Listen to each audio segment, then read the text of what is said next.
Yan, good morning. Sorry kung na-late tayo kasi late na natapos. Actually, ongoing pa yung webinar natin ko for renewal kasi ng license ko to. So, need ng points. Anyway, so ano pa, musta naman sa inyo? I hope everyone is safe. Ilang araw ng umuulan. Halos isang linggo din yung naging ulan, di ba?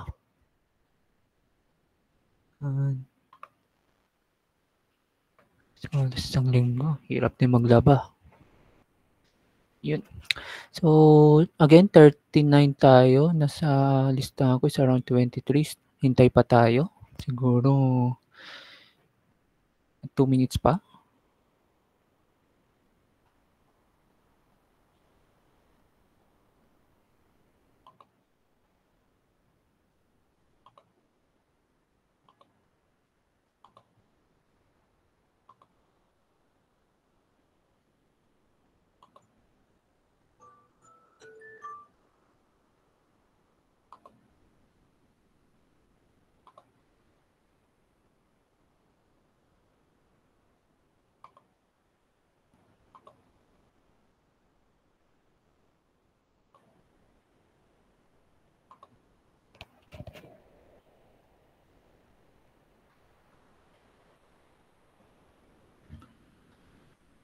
Malino pala yung audio ko. Yes po, sir. Po, sir. Okay, let's start para makapag-lunch na rin. I think this is, siguro kasya isang oras. Okay. So, prepare na lang din kayo ng mga calculator kung meron kayo. Okay, so let's start. So, lecture natin. Visible naman yung screen ko, di ba? Yes, sir. Kita po, sir. Okay, so let's start. So, tulad ng sinabi ko last time, bago pala, sabihin nyo kung medyo maingay yung background o di kaya nawala yung connection ko. So, I think pwede nyo i-chat na lang sa siguro sa Messenger, just in case na nawala ako para makita ko kaagad, okay? So, last time, we talk about decibel calculation. Okay, so ma-apply natin pagdating natin dito sa noise because noise usually is measured in terms of decibel calculation. So, inuna ko yun para pagdating natin dito sa noise, maintindihan nyo kung bakit ginagamit na decibel values pagdating sa noise. Okay, let's start. So again, this is a review. Ito yung definition natin doon sa first lecture natin. So noise is any unwanted form of electrical energy, usually random or aperiodic in character, which tends to interfere with the proper and easy reception and production of transmitted signals. So kung naalala nyo, hindi lang noise yung barrier natin pagdating sa communication system. Meron pa tayong interference and distortion and attenuation. So again, yung definition niya, same din doon sa unang lecture natin. So interference, contamination by extraneous signals. Distortion, this the signal alteration due to the imperfect response, and attenuation is the progressive decrease of power density. So tulad ng sinabi ko last time, hindi natin pwede ma-totally eliminate itong mga barriers natin, but we can limit the effects of these barriers. Okay, so ano ba pwede natin gawin, sir, para malimit yan? Okay, so noise, interference, distortion, attenuation, unahin natin si noise. So for noise and interference, okay, we can use a device that is called filter. Okay, so ang complete name talaga niya is electronic filter or filter for simplicity. So ano ba ginagawa ni filter? So ito, this is an electronic circuit that accepts certain frequencies or blocks certain frequencies. So madaling salita, rejects unwanted noise. Okay? Actually, not unwanted voice, unwanted frequency. So ano ba yung frequency niya? That is the noise or interference. Tulad sinabi ko kanina, it accepts or rejects, or in terms of electronic communication, it enhances the wanted frequency. Okay? Yan. So medyo pangit sulat ko, madulas yung tablet. Okay? So again, to limit the effects of noise and interference, we can use filter. So it rejects unwanted frequency or enhances the wanted frequency. Okay? So next one is yung distortion. Ano ba pwede natin gawin para malimit si distortion? We can use the device called equalizer. So I think narinig nyo na to, equalizer, lalo na sa mga cellphones, yung mga MP3 player. So equalizer, from the word equalizer, it will equalize the desired signal. Okay? So ang pipilitin niya na yung imperfect signal mo maging actual copy or near perfect copy ng unang signal nyo. Okay? Kaya tinawag na equalizer. It will equalize the desired signal. Okay? Para ma-restore yung signal na yun. And then lastly, for attenuation, we can use a device called amplifier. Amplifier. Ayan. So, ilang beses ko na nasabi to last time. And I don't know kung na-discuss na ba to sa nyo, sa fundamentals of signals, mixed signals, okay? Pero ang trabaho ni amplifier, it will increase the magnitude of the signal.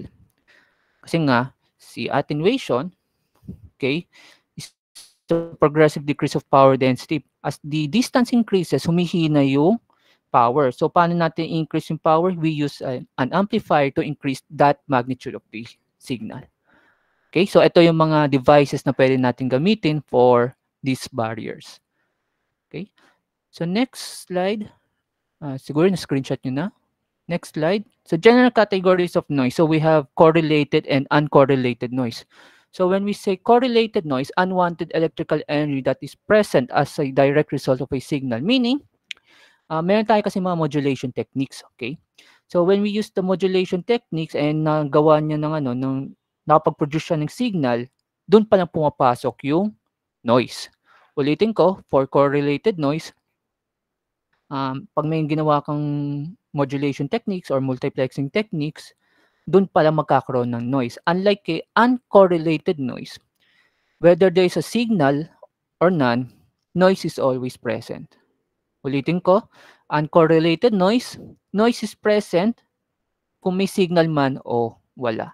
Okay, so si correlated noise, direct result by signal. Uncorrelated noise, may signal or wala, may noise pa rin. So hindi natin masyado di-discuss si correlated noise kasi may mga computations yan. So sa EC ko na lang di-discuss yun. And dito sa CPE or sa EE hindi na natin discuss. So we'll focus more on the uncorrelated noise. Ayan. So sa uncorrelated noise, so we have two types of uncorrelated noise, the external noise and internal noise. So external noise, this is the noise generated outside the receiver. Again, si receiver, diba, that is an electronic equipment that converts a signal received from the channel and it will convert it back into a form understandable by humans. So nangyayari siya outside ng receiver. Okay? Ayan. Then internal noise, ito naman yung noise generated inside the receiver. Okay? So nagkakaroon ng noise inside the receiver. So sabihin natin sa dito sa radyo nyo parang may kakaibang sounds na nangyayari. Baka may nangyayaring noise sa loob ng receiver. Okay? So pag-usapan muna natin si external noise.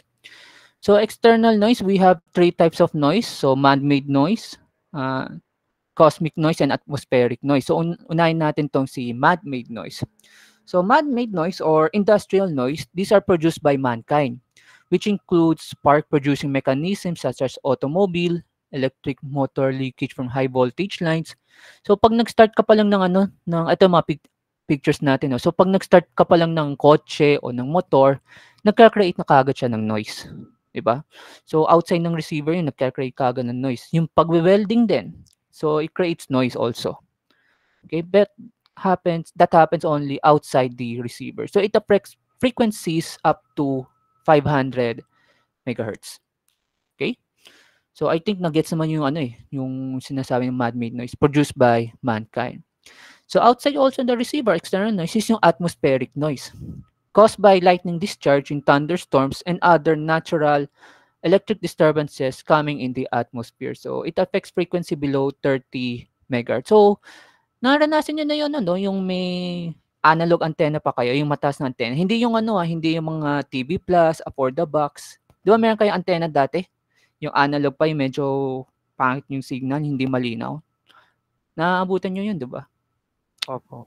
Ayun, so, na-try nyo ba na habang nanonood kayo ng TV, during that time, nanonood kayo ng TV, tas umuulan, kumikidlat, nag-flicker yung yung, tawag dito, yung screen, parang Opo, sir. pawala-wala, di ba? Opo. So, that is caused by atmospheric noise, yung lightning discharge.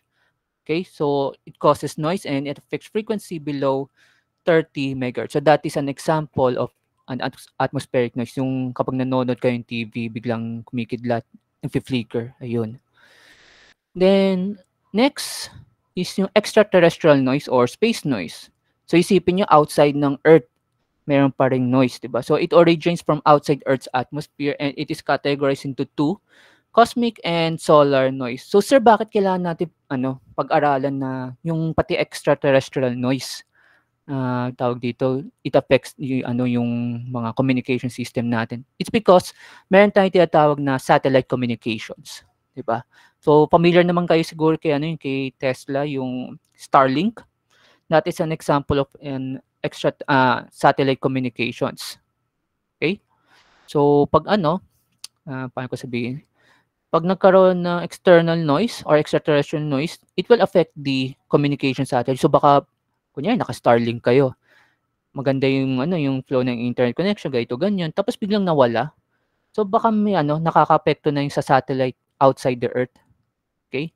So baka nakaapekto yung cosmic noise nun. So it affects frequency between 8 megahertz to 1.43 gigahertz, but it causes greatest disruption at 15 to 150 megahertz.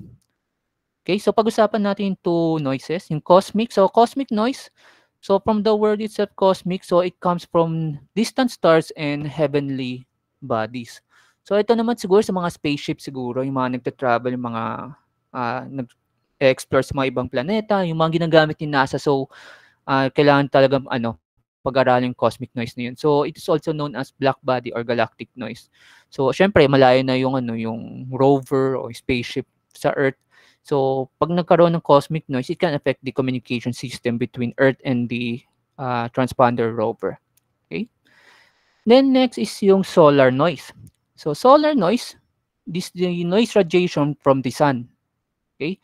So it greatly affects the satellite communication. So ito yung sinasabi ko pag yung kunyari naka-Starlink kayo. Kapag nawalan kayo ng internet connection, baka nagkaroon ng solar noise. Okay?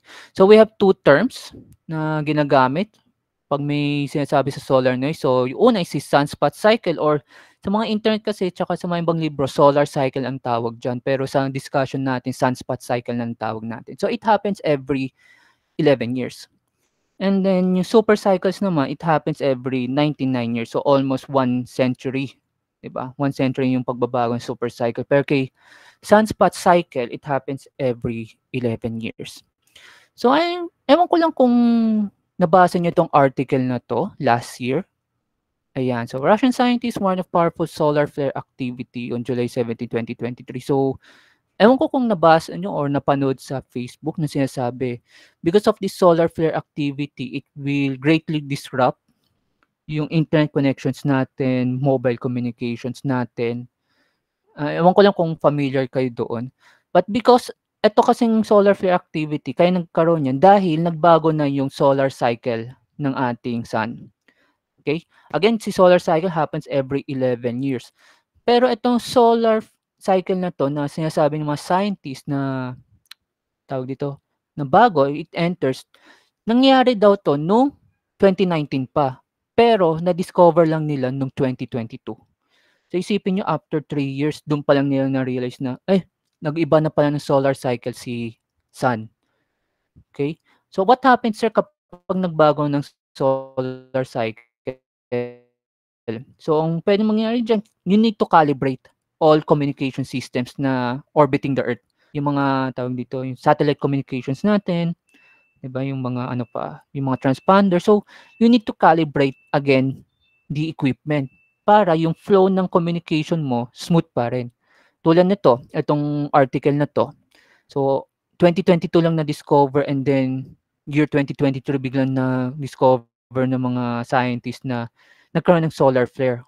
So it will affect the telecommunications. So parang too late na na-realize na may solar flare. So nag-affect na yung yung communication system natin lalo na sa mga satellites. So ayun, so since ang sabi ng mga scientist sa NASA na 2019 daw yung bagong cycle ng ating sun.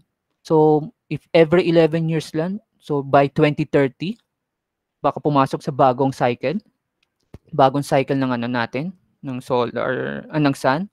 So, pag nangyari yun, we need to recalibrate again all the communication devices. Okay, so mahalaga talaga yung yung kailangan natin ma-explore din yung outside or extraterrestrial noise because it affects the satellite communications. Okay? Ayan. So, these are the only extraterrestrial noise, the external noise. So, let's focus now on the internal noise. So, ito yung nangyayari sa natin, araw-araw na buhay. Okay? So, una, sa internal noise, the thermal agitation noise. So, this is the random motion of atoms and electrons in an electronic component caused by heat. It affects all frequencies and therefore is always present. Also known as Brownian noise, Johnson noise, and white noise, saka Gaussian noise. So, dun pa lang, kapag nag-start up na kayo ng isang electronic circuit or electronic device, okay, nagkakaroon na kagad ng thermal agitation noise. Okay, thermal agitation. So, pagbukas mo pa lang, power on, may noise na kagad. Pero minimal pa rin naman yung effect. So, mamaya makita natin sa calculations natin na maliit lang na pala yung yung value nun. Okay? So, gusto ko lang din discuss to dahil ang daming terms, other names for thermal agitation noise, Brownian noise, Johnson noise, white noise, and Gaussian noise. So, unahin natin si Brownian noise. Bakit Brownian noise? Brownian noise, ang unang tawag dyan. It's because it was discovered first by Robert Brown. So, si Robert Brown yung unang nakadiscover nitong thermal agitation noise. Sir, paano naman si Johnson noise? So, tulad ng nangyari doon sa timeline natin, yung kay Marconi, tsaka, kay Hertz, saka kay Maxwell. Si Maxwell, gumawa siya ng theory na mayroong radio frequency waves. Pero si Hertz, siya nagpatunay na may radio frequency waves. So, ganito din nangyari sa noise natin. Si Robert Brown naka-discover ng thermal agitation noise, pero ang nag-validate na nag-exist si Brown and si thermal agitation noise, si Johnson. Nakalimutan ko yung first name, John B. Johnson ata yung pangalan. Okay, so si John B. Johnson, not sure, nakalimutan ko yung pangalan, pero yun nga, si Johnson yung nag-validate na merong thermal agitation noise, pero si Robert Brown yung una naka-discover. Okay, saglit lang saglit lang.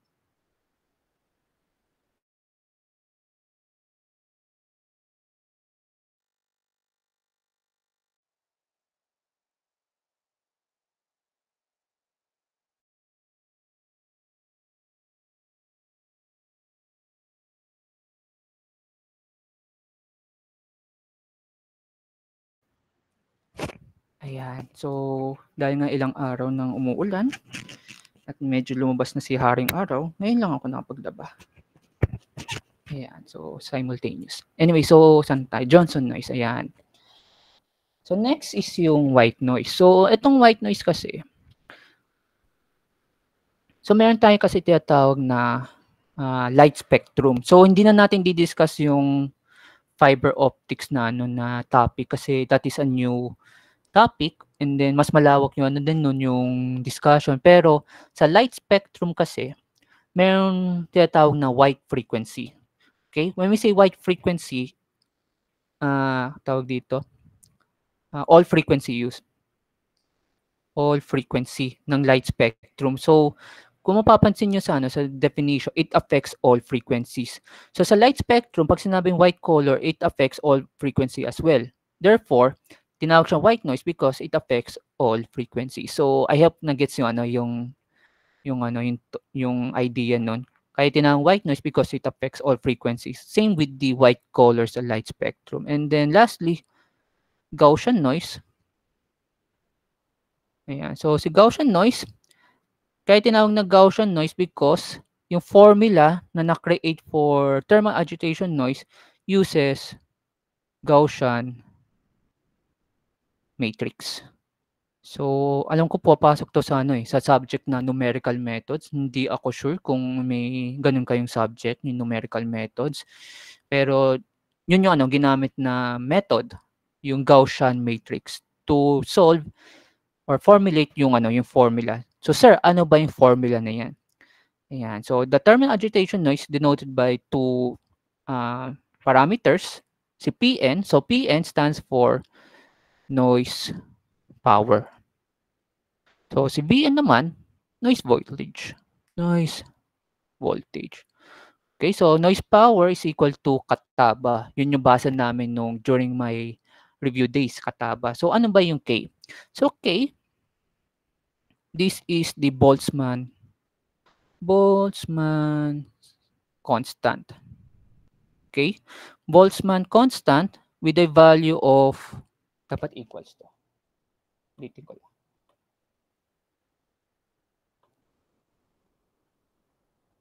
Oops. Kaya, Boltzmann constant with a value of 1.38 times 10 raised to negative 23 joules per Kelvin.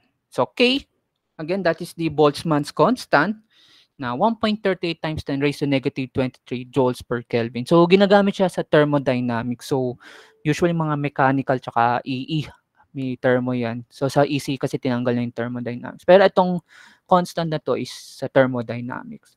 Sir, medyo mahirap yun, no? Yung value, tandaan, 1.38 times 10 raised to negative 23. Meron bang ibang way para matandaan namin? Yes. So, kapag meron kayong Casio na scientific calculator, yung may constant, again, yung calculator ko is 991 ES plus, you can find the constant 25. Or, pindutin nyo yung shift, 7, tapos may lalabas na numerical value na kailangan input, 25. Okay? So kapag nag-shift 7, 25 ka, lalabas yung letter K. So that is 1.38 times 10 raised to negative 23. Okay? So again, sa ibang calculators, lalo na yung mga Canon, Sharp, hindi ko masyado kabisado yun. So kung may constant na meron dun, be familiarized na lang kung may Boltzmann constant dun. Pero again, for Casio scientific calculators na may constant, that is shift 7, 25. Okay? Next, temperature. So, T, temperature. Or sabihin natin,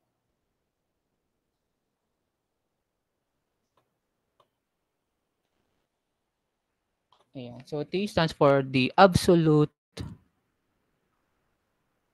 temperature. So, since absolute temperature yan, dapat in terms of Kelvin yan. Familiar kayo sa absolute temperature, guys, nung physics? Familiar ba? Hello? Familiar kayo sa absolute temperature? Yes or no?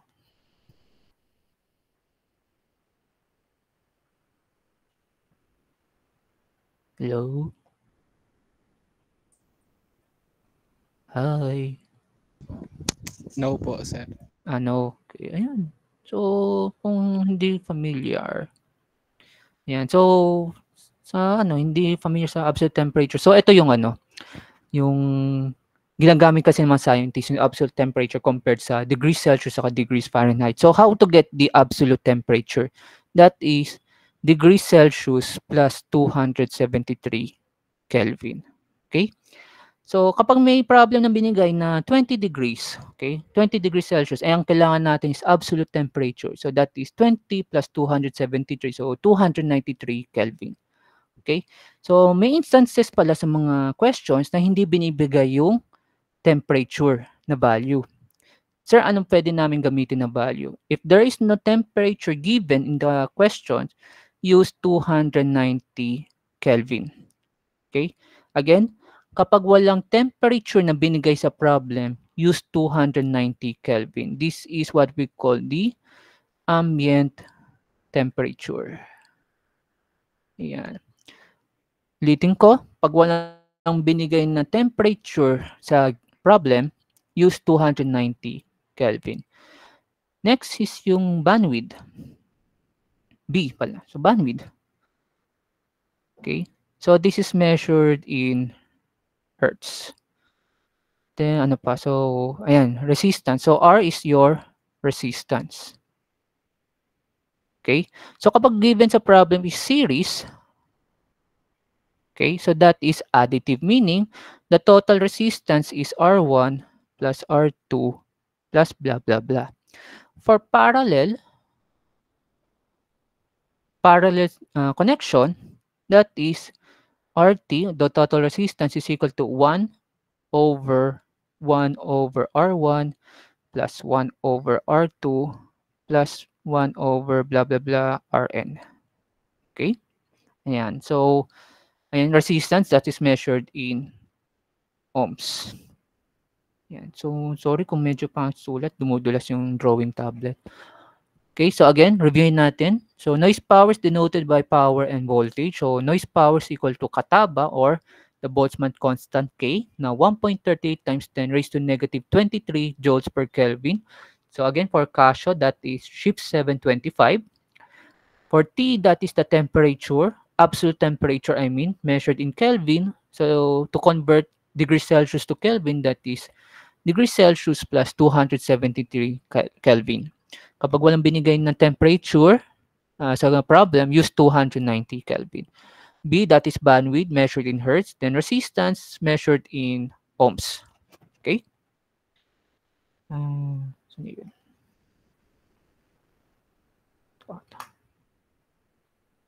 Ayan, okay. Ayan, so, series, that is additive, then parallel 1 over 1 plus, etc. Next, noise. Questions pala, baka may questions pala muna. None? Okay, None po. Okay, so moving on. Next is yung shot noise. So shot noise, this is caused by random variations in the arrival of electrons at the output of the electrode of an amplifying device. So from the word itself, electrode. So di ko sure kung na-discuss ko last time yung sa electrodes or baka sa EE ko yung na-discuss. When we say electrode, ito yung terminals. Okay, terminals of a semiconductor device. So during the early stages of electronics, meron tayong kasi tinatawag na vacuum tube technology. So hindi ako sure kung na-discuss yun, pero again, hindi na natin masyado di-deep dive. So yung vacuum tube technology, gumagamit sila ng mga devices na yung terminals, ang tawag doon ay electrode. Okay? So mamaya discuss natin bakit electrode yung ginamit na term. So it is present in all semiconductors. So hindi lang siya sa sa transistors. Okay? So nangyayari din siya sa mga diodes and thyristors. So ang formula natin dyan for shot noise is IN or the noise current is equal to square root of 2Q IDCB. So yung Q, this is the charge of electron. Okay? Ano yung charge ng electron, sir? That is 1.6 times 10 raised to negative 28 ba yun? Wala ako na mental block yun negative 19 pala, sorry.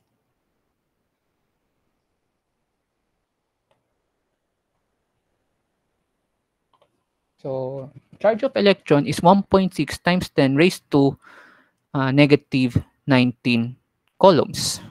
Okay? 1.6 times 10 raised to negative 19 coulombs. Or, again, kung hindi nyo memorize yung value ng charge of electron for Casio, again, for Casio calculators, you can find it using constant 23 or shift 723. So, ang lalabas kasi dyan ay letter E, meaning that is the charge of electron. Okay? So, lalabas dyan E instead of Q. So, bakit Q yung ginamit ko? Yun kasi yung ginamit nung review days ko sa board exam, sa review center. So, dito ako nasanay. Okay? So, that is 1.6 times 10 raised to negative 19. IDC. Sir, yung IDC naman, this is the DC current of a diode. Okay, measured in amperes. Okay, IDC, that is the DC current of a diode measured in amperes. Then lastly is yung bandwidth. Ayan, bandwidth. Measured in Hertz. Okay. So kung mapapansin nyo, may E tapos IDC. During the early stages of electronics, yung mga nagpa-publish ng mga electronic books, okay, hindi ito yung ginamit na parameters for the shot noise. Ang ginamit kasi nila na equation is I n is equal to square root of 2 E IP B. Again, si E, that is the charge of electron. And then si IP, that stands for plate current. Bakit plate current? Bakit plate tawag dyan, sir? Because during the vacuum tube technology, aside from the terminals na kung tawagin natin ay electrodes, meron din siyang internal component sa loob na kung tawagin natin ay plate. Okay? So, yun yung parang parts. Okay? So, balikan lang natin si konting review. So, alam natin during the ECE1, yung diode, di ba? Symbol niya is ganito. Itong arrow na to, ang tawag natin doon ay anode. Then, itong line na to, tawag natin doon ay cathode. Kay vacuum tube technology, ang tawag doon ay vacuum tube diode. Ang schematic symbol niya ay ganito. So, ito, ang tawag dyan ay plate. This is the positive side. Then ito negative side, ang tawag naman dyan ay, tawag dito, cathode. Ayan. So, dun galing yung history kung bakit sa ibang libro, ito yung gamit na formula. In is equal to square root of 2 EIPB. Okay, pero in this discussion, stick tayo dito sa slide nyo. In is equal to square root of 2QIDCB. Okay. Ayan. So, konting history din kung bakit naging ganyan.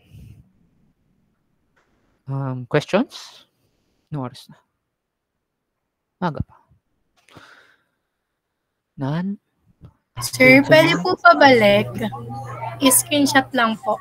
Ito. Opo, thank you po. Okay. Okay, so kung okay na yung screenshot, move tayo sa sa next slide. So transit time noise. So high frequency noise resulting from the delayed travel of electrons from the emitter collector of a vacuum tube or transistor. Okay? So ito yung again, hindi kasi ayaw ko kung na-discuss yung transistor sa sa fundamentals of mixed signals and sensors. Pero kasi dapat yung flow ng current sa transistor is in terms of milliamps, so mas mabilis. So, maliit na value lang yung ampere, pero mabilis yung travel time. Ngayon, kung meron delayed ng travel of electrons from the emitter to collector, ang tawag natin doon ay transit time noise. Okay, ulitin ko. Sa operation ng transistor, dapat mabilis yung flow ng electrons. Ngayon, nagkaroon ng delayed travel yung electrons from emitter to collector, ang tawag natin doon ay transit time noise. Hindi man to recorded, di ba? Saan na kayo sa fundamentals of mixed signals and sensors? Anong topic? Nagklase, di ba? Nung Wednesday. Wala pa din po, sir. Hindi pa rin po kami nagka-class. At suspended ba nung Wednesday? Alam ko, Yes. face-to-face na. Nung Okay. Wednesday po, wala din po. Okay. So, almost 1 month na pala delayed. Ayan, sige. Discuss ko lang. So, hindi ko sure kasi kung di-discuss yung transistor sa inyo. Pero ang transistor, so meron tayong tinatawag na BJT. Ayan. Collector, base, emitter. So, ito arrow to Mukhang, kunyari arrow yan. Ayan. So, ang sinasabi kasi, ang flow ng current kasi natin, sipin natin NPN to. Ayan. So, ang flow ng current natin from emitter to collector, dapat mabilis yung flow ng electrons from emitter to collector. Ngayon, kapag nagkaroon ng delay sa travel ng emitter to collector, nagkakaroon ng kung tawagin natin na transit time noise. So, bakit nangyayari yun, no? Transit time noise? So, una, baka pwedeng sira na yung transistor or baka yung pag-solder, yung paghinang, may factor din yun, kaya nagkakaroon ng delay ng travel ng electrons from emitter to collector. But then again, kailangan smooth yung flow ng electrons. Kapag may delay, that is transit time noise. Okay? Ayan, so ito yung symbol ng bipolar junction transistor. Arrow to So again, hindi ako may hawak ng fundamentals of mixed signal, so hindi ko na i-discuss. Then we have other kinds of noises or miscellaneous noise kung tawagin natin. So we have what we call the flicker noise. So low frequency noise from carrier density fluctuations inversely proportional to frequency. So negligible siya above 500. So inversely proportional noise siya, pwede natin tawagin si flicker noise na okay, gamit na term. Instead of flicker noise, 1 over f noise. So, ayun, from the definition, it's inversely proportional. So, that is 1 over f. Okay? But then, since low frequency noise lang siya, so hindi siya masyadong nakaka-apekto talaga sa communication systems natin because negligible na siya from 500 Hz and above. So, other terms na ginamit dito is modulation noise, pink noise, and excess noise. Resistance noise due to the base emitter and collector internal resistances. Then noise in mixers. Mixers are much noisier than amplifiers using identical devices. So sa fundamentals of mixed signals to pagdating sa topic na op-amps. Okay. Then letter D, burst noise. So low frequency noise observed in BJT which appears as a series of bursts of 2 or more levels. So from the word itself, burst. Pag narinig niyo yung burst, parang ang unang papasok siguro sa isipan niyo is the term putok, pumuputok. Okay? Kaya ang tawag din dito sa burst noise, other terms for burst noise is popcorn noise. Nakarinig naman kayo ng ano, di ba? Pag nagluluto ng popcorn, kung paano puputok yung popcorn. Narinig niyo na? Pag nagluluto ng popcorn. Yes, sir. Diba? Yung putok ng popcorn, ganun din yung noise ng burst noise. Yung tunog ng burst noise. Parang popcorn na niluluto, na puputok. Kaya tawag sa kanya ay popcorn noise. Next is partition noise. So, random fluctuations in the division of current in 2 or more electrodes. Then lastly, impulse noise consists of sudden bursts of irregularly shaped pulses of short duration. So, ano to, nangyayari to pagdating sa pulse modulation technique natin. Pulse modulation. So, papag-usapan na sa pulse modulation siguro by mid of October. First week pa lang September, di ba? So, may topics pa tayo under principles of communications. Yan. Yan. So, since na-discuss na natin yung iba't ibang uri ng noise, let us apply this, yung mga concepts na to sa sample problems natin. Meron pa pala, sorry, meron pa pala. Noise analysis. So, iba pa to sa noise na pinag-usapan natin kanina. So, ito, more of calculation, yung noise analysis. So, meron tayong tinatawag na signal-to-noise ratio. So, relative strength of the signal power to the noise power at the same point. Okay? So, ito yung signal-noise ratio. So, power of the signal compared sa noise power. So, that is signal power over noise power, or in terms of voltage, signal voltage over the noise voltage squared. Okay? So, saan ginagamit nyo yung signal-to-noise ratio? Madalas nyo ginagamit pagdating sa noise factor. Okay? So, noise factor, figures of merit used to indicate how much the signal-to-noise ratio deteriorates as a signal passes through a circuit. The lower the noise factor, the better. So, isipin nyo, sa input signal, ito pala yung formula, noise factor denoted by F is equal to the signal-to-noise ratio at the input side over the signal-to-noise ratio at the output side. So, kabaliktaran naman siya nung gain, kung naalala niyo sa last week na topic natin na decibel. Di ba ang gain, that is output over input. Dito naman sa noise factor, that is input over output. Okay? So, the lower the noise factor, the better. Siyempre, mas gusto natin na mas mataas yung signal natin, signal power, compared sa noise power. Okay? So, that is the noise factor. But in the telecommunications industry, okay, hindi noise factor ang ginagamit nilang calculation, but rather, noise figure. So, noise figure, this is the noise factor stated in decibel, used to indicate the quality of the receiver. So, ito yung ginagamit na calculation pagdating sa telecoms. Okay, hindi si noise factor. Kasi nga, tulad ng sinabi ko last time, si decibel ginagamit siya pagdating sa telco. Okay, so lahat ng measurements na nakita nyo is in terms of decibel. So itong noise figure, since it is stated in decibel, ito yung ginagamit sa industry. Okay, so that is noise figure measured in decibel is equal to 10 logarithm of the noise factor. So again, sa ibang libro kasi, baka may libro kayo dyan, baliktad to, si NF saka si F. Sa ibang libro, pag sinabing F, that is noise figure. Tapos, NF naman pag noise factor. Okay, sa ibang libro, ito yung ginagamit. Pero, sa discussion natin, ito yung nakasanayan ko kasi ito yung ginamit sa, sa tawag dito, sa review center. So, NF, denoted by decibel, is equal to 10 log of noise factor. Itong dalawa, yung gagamitin natin na formulas. Okay? Next is yung tinatawag natin na total noise factor or the Friis formula. So the Friis formula, ang formula niya is total noise factor is equal to noise factor 1 plus the noise factor 2 minus 1 over the gain 1 plus noise factor 3 minus 1 all over gain 1 times gain 2 plus etc. Noise factor n minus 1 over G1 times G2 times blah blah blah Gn. Okay? So this is the total noise factor. Sir, question, paano naman kapag total noise figure?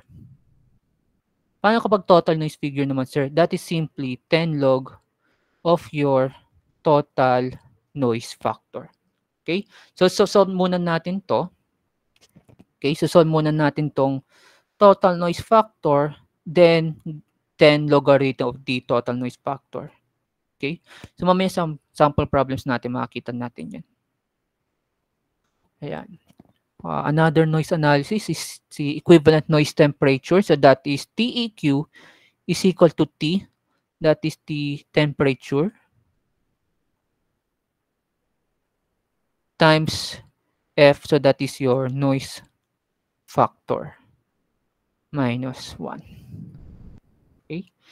So this is the last noise analysis kasi yung iba more of ECE ECE class. So hindi ko masyadong din-discuss to kapag CPE or EE. Okay? Ano pa? Ayan. Okay. Questions muna bago tayo mag-sample problems.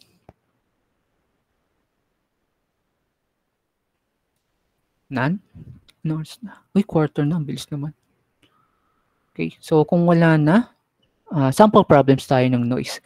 So, an amplifier operating over the frequency range of 18 to 20 megahertz has a 10 kilo ohm input resistor. What is the noise voltage at the input to the amplifier if the ambient temperature is 27 degrees Celsius? So, ang hinahanap ay si noise voltage. Sulat natin yung formula. So, that is Vn is equal to square root of 4 kTBR. Okay? So, sulat din natin mga given. So, unang given, operating over frequency range of 8 to 20 megahertz. Since hinahanap ay yung bandwidth, the formula for bandwidth is F upper frequency minus the lower frequency. So, we are given a frequency range of 18 to 20 megahertz. So, solving that is 20 megahertz minus 18 megahertz. Therefore, your bandwidth is 2 megahertz. Next, input resistor R, that is 10 kilo ohms. Then, meron tayong temperature na 27 degrees Celsius. Okay? So again, we are looking for the absolute temperature para sa ating problem. Since given siya in terms of degrees Celsius, so that is 27 degrees Celsius plus 273 Kelvin. So temperature is 290 ba? Bubo ko din. 300 pala, sorry. 300 Kelvin.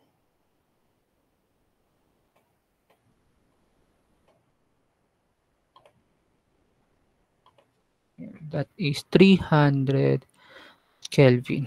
Okay? So, nakuha na natin yung mga values, yung mga given. So, direct substitution na to. Okay?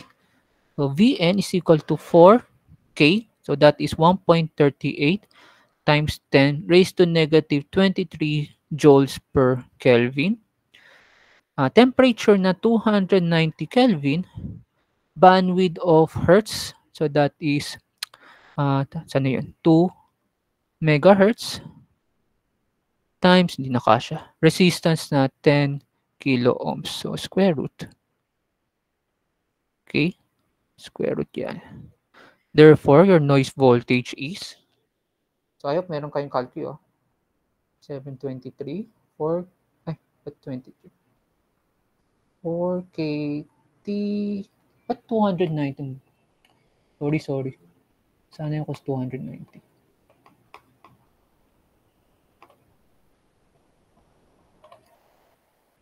Ayan. So that is 300 4KT BR. Kaya nakuha yung sagot. Chat ba kayo? Ayan. So, ayun, nakita ko nga 300 Kelvin. Okay. So, habang hinihintay, so that is 18.20 microvolts. Ayan. Check natin kung tama. Ayan. So, answer natin is 18.20 microvolts. Nagets po ba?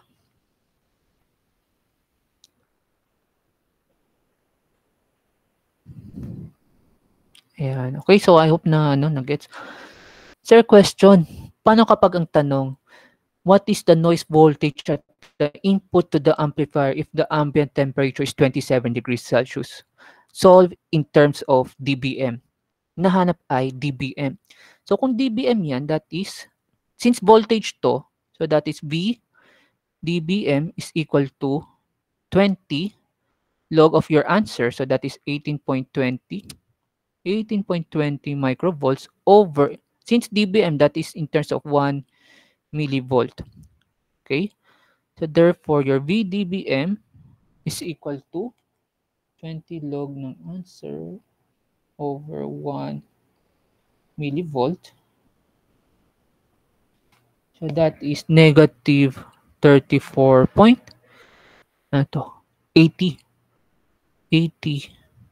dBm. Ayan. Andulas talaga. Ayan. So kapag, scenario lang, kapag sinabi sa problem is, solve your answer in terms of dBm, straightforward nyo lang gagawin ito. So that is, since in terms of voltage to, that is 20 log of your answer, so that is 18.20 microvolts over yung reference level na 1 millivolt. Okay? Yan. So baka ma-encounter nyo lang sa exam. Okay? Next, calculate the noise power output for a 1 kilo ohm resistor at 27 degrees Celsius over 100 kilohertz bandwidth. Noise power, so that is Pn is equal to KTB, kataba. So, again, this is direct substitution kasi given na yung temperature, given na yung bandwidth, given na yung resistor, although si resistor, wala namang relationship sa sa noise power. Okay, so that is 1.38 times 10 raised to negative 23 joules per Kelvin times temperature na 27 degrees Celsius plus 273 times bandwidth na 100 kilohertz. So Kelvin to na-cancel. Hindi ko pala napakita dito. Nagka-cancel yung Kelvin.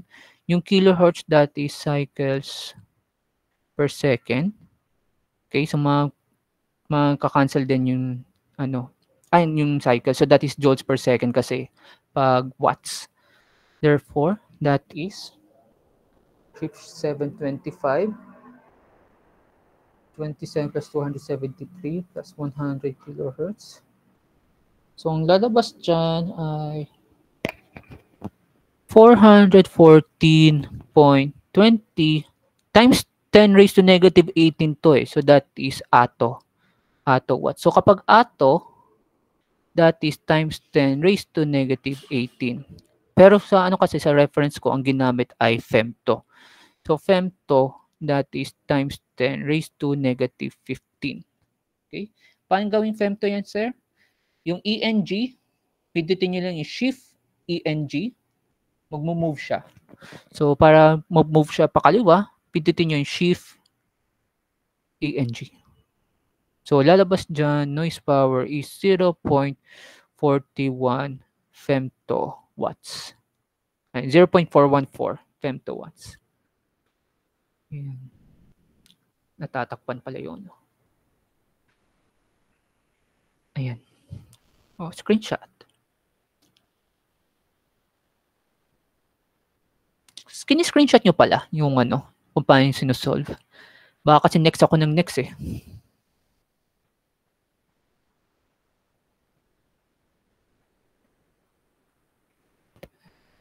Ayan. Okay. So, screenshot. Next problem. Ayan. So, 2 resistors, 5 kilo ohms.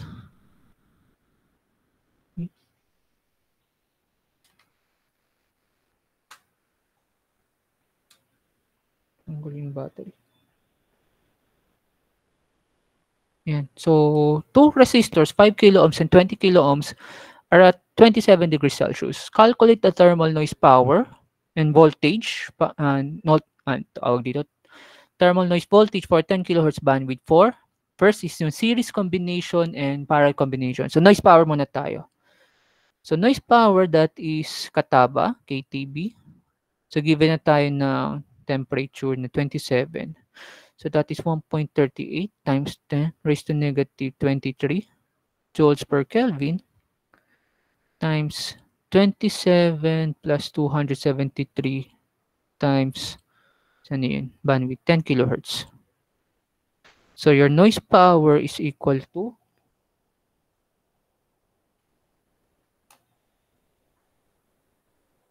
ayan, 41.42.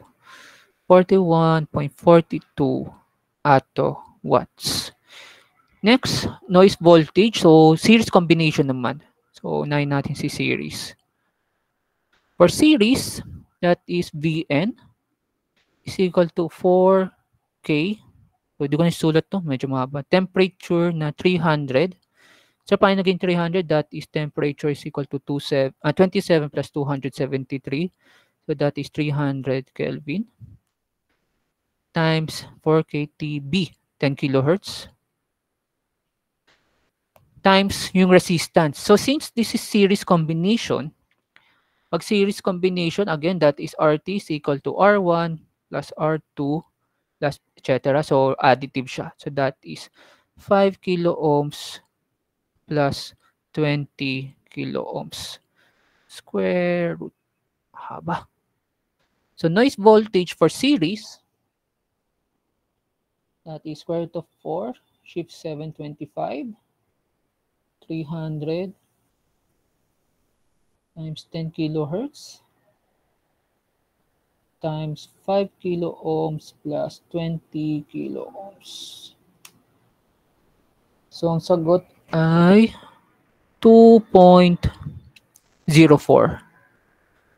microvolts. Yan. So, that is for series. Paano naman kapag parallel? For parallel,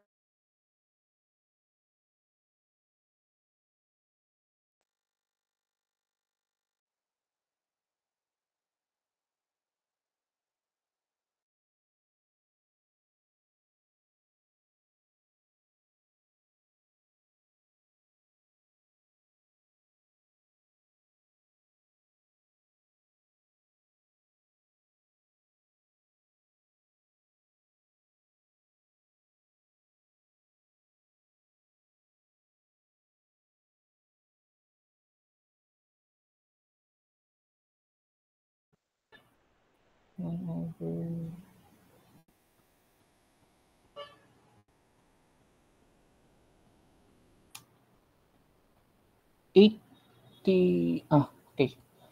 So noise voltage is equal to 814.07 nanovolts. Check natin. Yan, 41.42 attowatts. Then 2.04 microvolts. Then 814.07 nanovolts. So tama tayo. Okay. O, screenshot.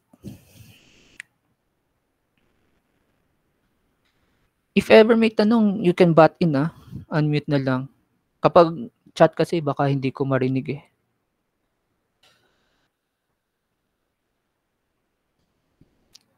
Okay na po. Okay. Ayan. Okay. So, ano pa? Next question. Tatlong problems pa ata. Okay, next question. Determine the noise current for a diode with a forward bias of 1 milliamps over 100 kilohertz bandwidth. Okay, so ito naman, shot noise naman hinahanap. So yung kanina, thermal agitation noise. Ito naman, noise current.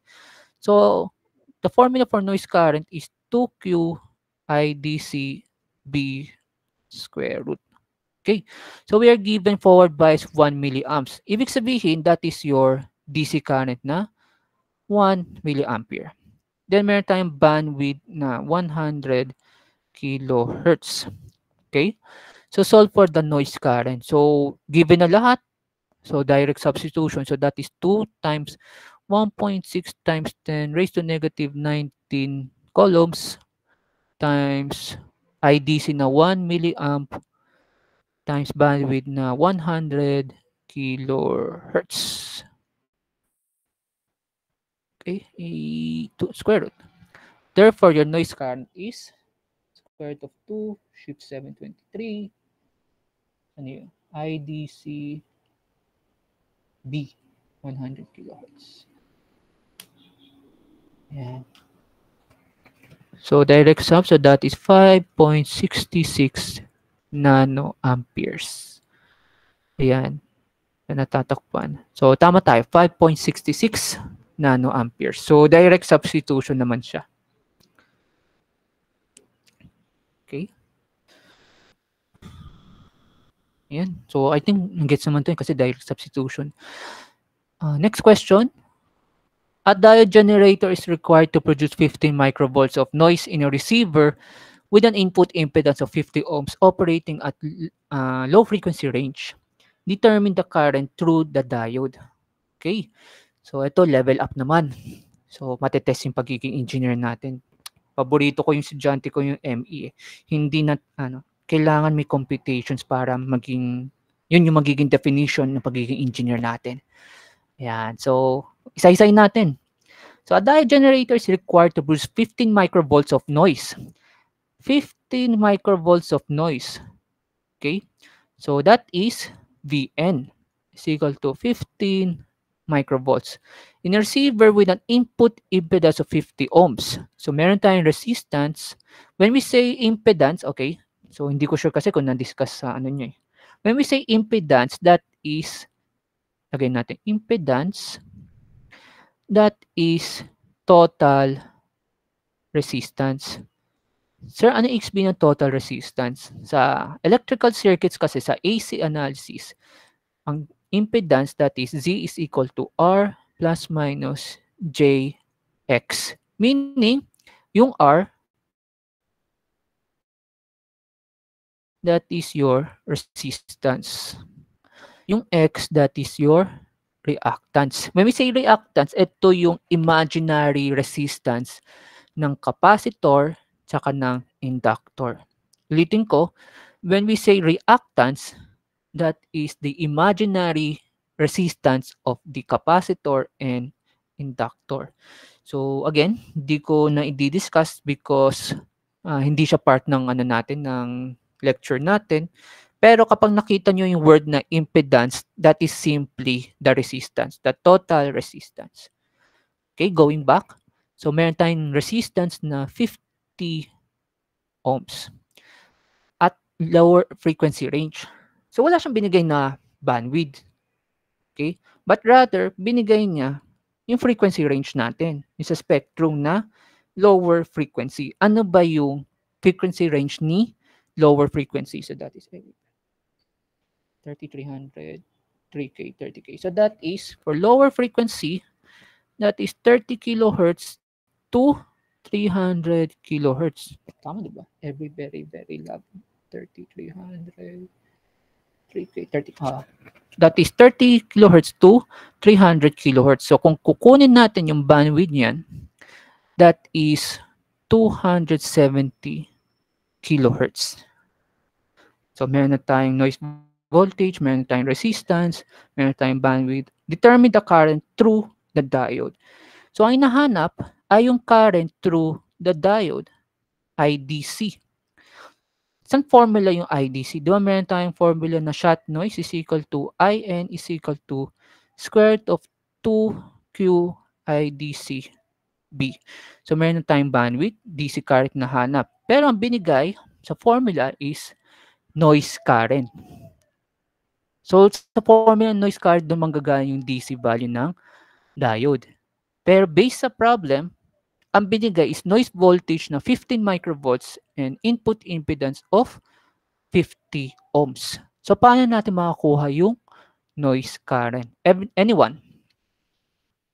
Paano natin makakuha yung noise current kung given is noise voltage and resistance? Anyone?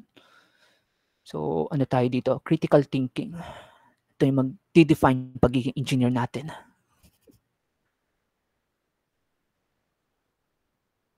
Anyone? Hula lang.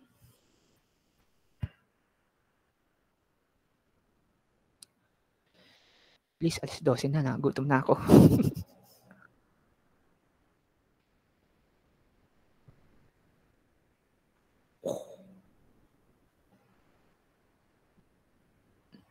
Anyone?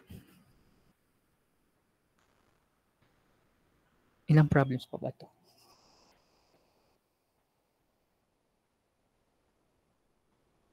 Last two pala, last two.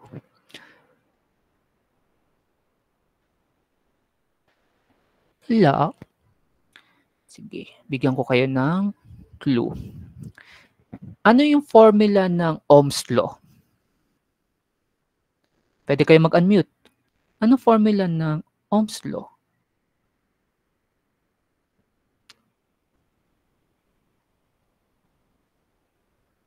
Diba na? Sige. Ayan yan. Sige, may nag-unmute. Sige. V is equal to IR. So yun yung tinuro sa inyo, V is equal to IR. Any answers? Although, technically, pwede naman. May nag-unmute kanina eh. Sige, sino yun? Hindi ko nakita eh.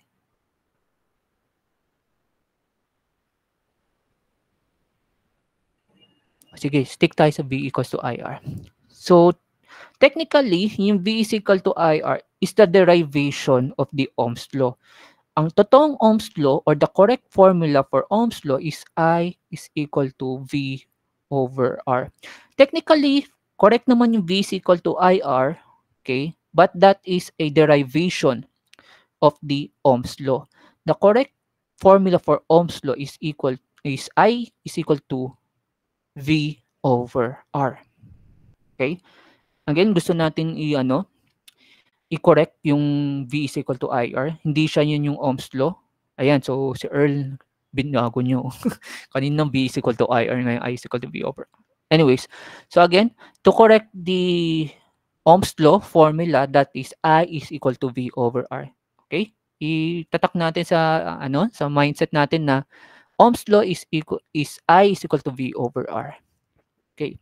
Going back, since we are given noise voltage and resistance, kung naalala nyo yung sinabi ko during the decibel calculation, we assume that the input resistance is also equal to output resistance. So therefore, wala siya, parang constant yung resistance.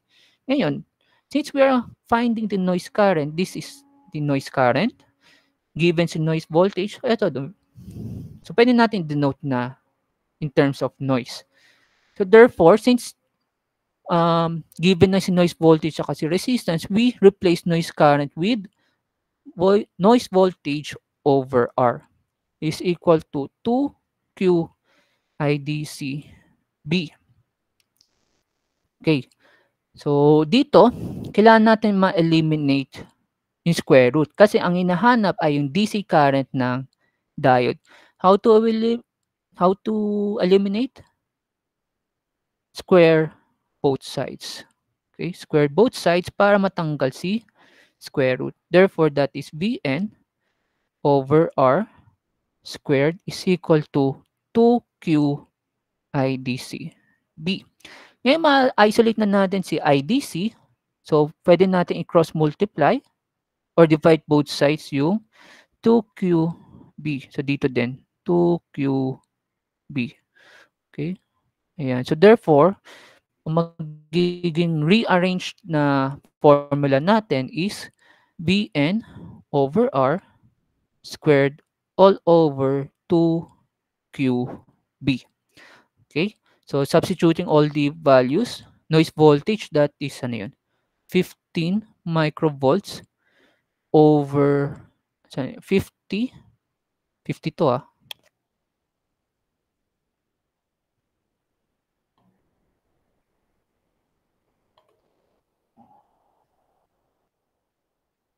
Ayan, 50 squared over 2Q bandwidth natin na 270 kilohertz. Yan. So therefore, ano yung DC current natin? Lagay na lang natin dito.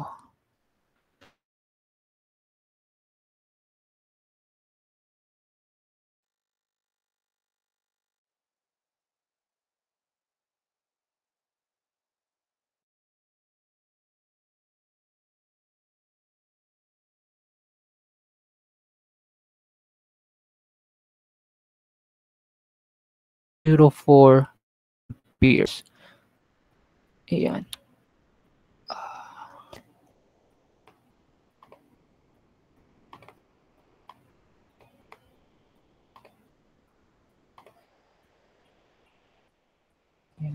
IDC is equal to 1.04 amperes. Ayan, so tama. Ayan, so pagdating sa problem na to, you need to think outside of the box. So kailangan natin balikan yung mga basics natin during the ECE 1, during Physics 2. Okay? So kailangan natin balikan yung mga formulas na yan. Okay? So kailangan think outside of the box. Okay? Questions muna bago tayo mag-proceed sa susunod na level up.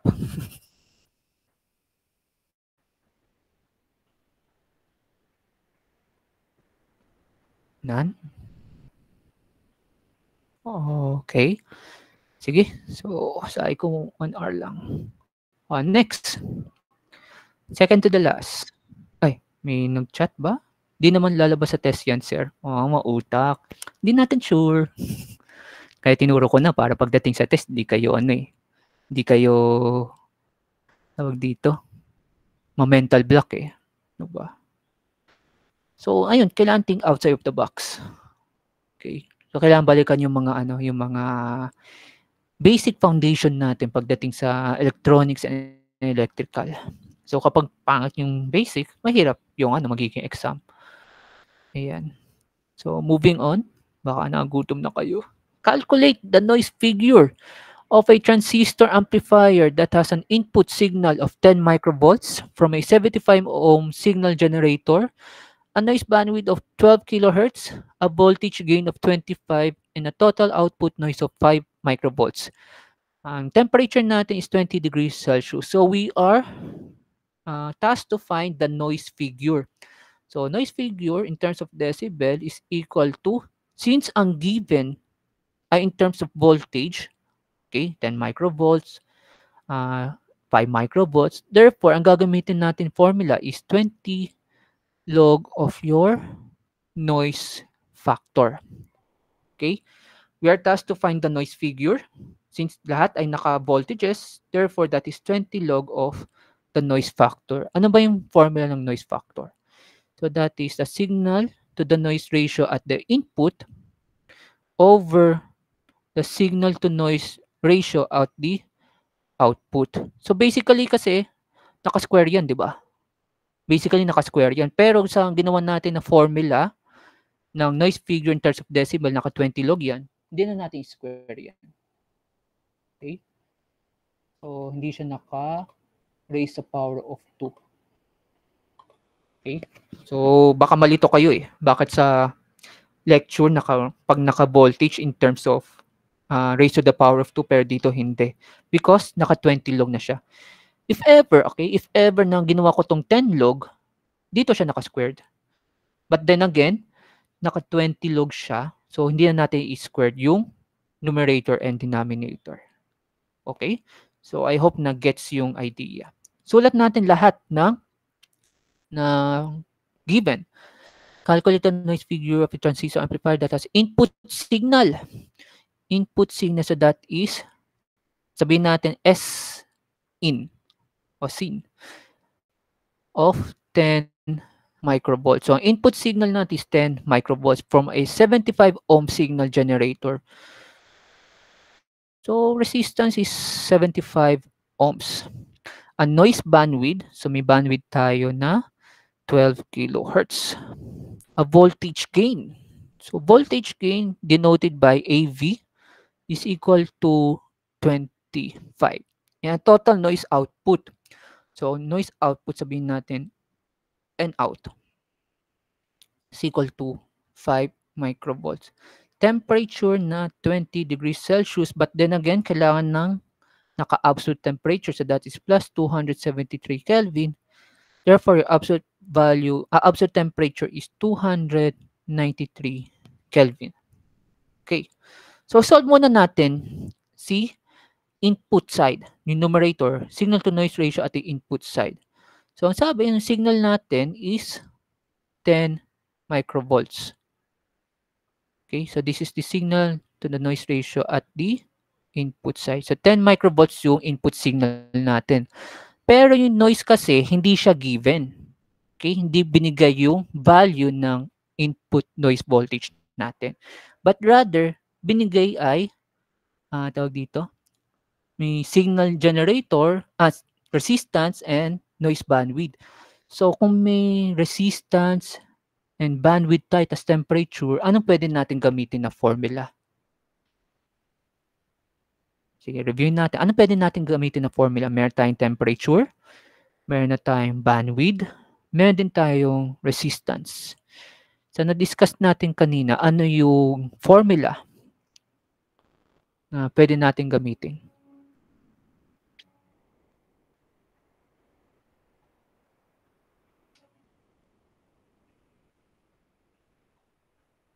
Nakalimutan na ako. Okay, medyo nagugutom na ako, susulat ko na.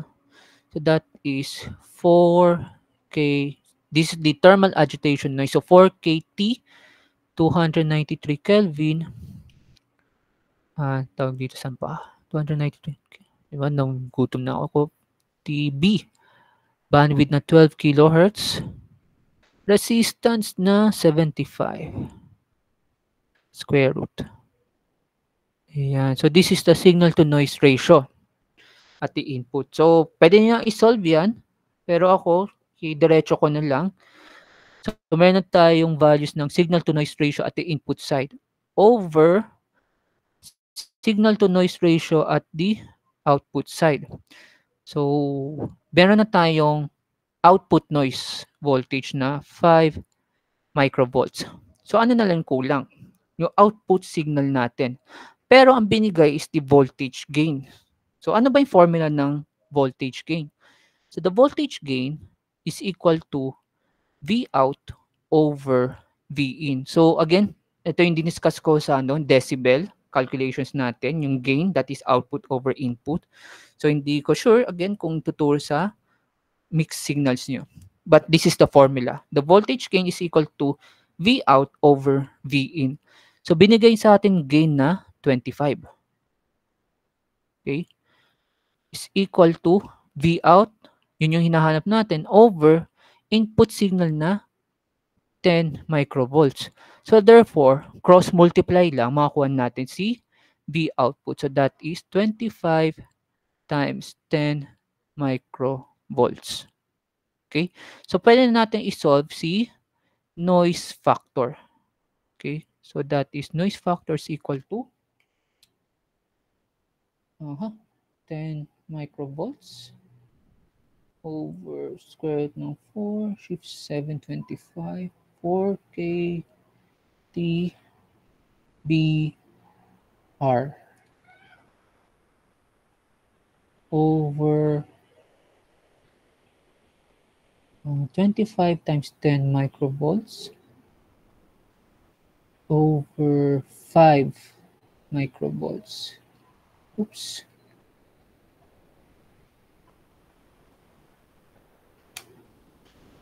So, ang makuha natin noise factor is, gawin ko lang 4 decimal places, 1.6573.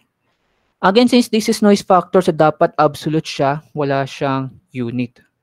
Okay? So, hindi pa natatapos dyan because ang hinahanap ay yung noise figure. So, noise figure, that is 20 log of 1.6573. Therefore, your noise figure in terms of decibel is equal to 20 log ng answer 4.3880 decibel. Tingnan natin. Ayan. So, 2 decimal pala ginamit dito. No? So, therefore, your noise figure in terms of decibel. Okay? Ayan. Questions?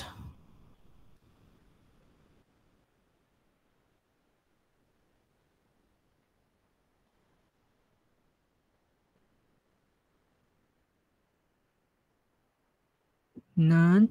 None po. Okay. So, last sample problem bago tayo kumain. Ay. Convert noise factor 4.02 to equivalent noise temperature. Use 300 Kelvin for environmental temperature. So, ang nahanap ay yung equivalent noise temperature. So, that is TEQ is equal to temperature times noise factor minus 1. So, temperature given na siya, use 300 Kelvin daw. So, 300 Kelvin times noise factor na 4.02 minus 1. Therefore, TEQ is equal to, check na. That is 906 Kelvin. Okay. Pahilo na ako eh. Yan. Ayun, so tama si Earl. 906 Kelvin. Okay. So, that ends our lecture. So, bago tayo magtanungan, attendance muna ako. Today is September 7. Abaratike, Mylene. Present po. Ambida Earl, ay present. Siya yung sumasagot kanina. Barbacena, Antoinette. Present po. Behagan, Glenn. Present po. Belo, Adrian. Belo, Adrian. Wala. Brequillo, Patrick Arlan. Parang nakita. Ayun. Sige, okay na yun. Kanyotal, Alan. Present po, sir. Present. Carsola, Vin. Present po. Present. Cos Jomari.